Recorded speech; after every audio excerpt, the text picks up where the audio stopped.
Welcome to doassignment-ca. Here is the problem.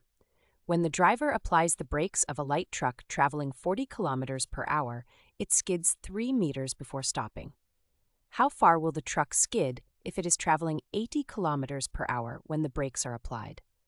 Now, let us work through the solution step by step. We use the work and energy principle. The initial kinetic energy equals the work done against friction, which brings the truck to a stop. The final kinetic energy is 0.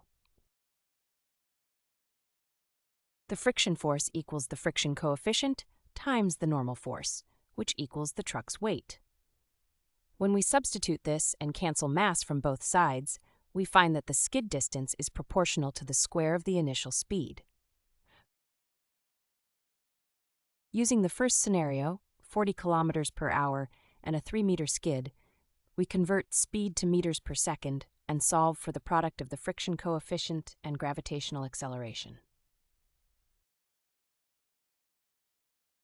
Because the skid distance is proportional to the square of the initial speed, doubling the speed quadruples the stopping distance.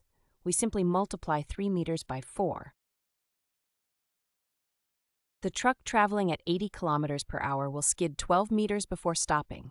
This is exactly 4 times the original 3-meter skid distance, confirming that doubling the speed quadruples the stopping distance, a direct consequence of kinetic energy depending on the square of velocity. Visit doassignment.ca for more study tools, AI learning support, and online tutoring.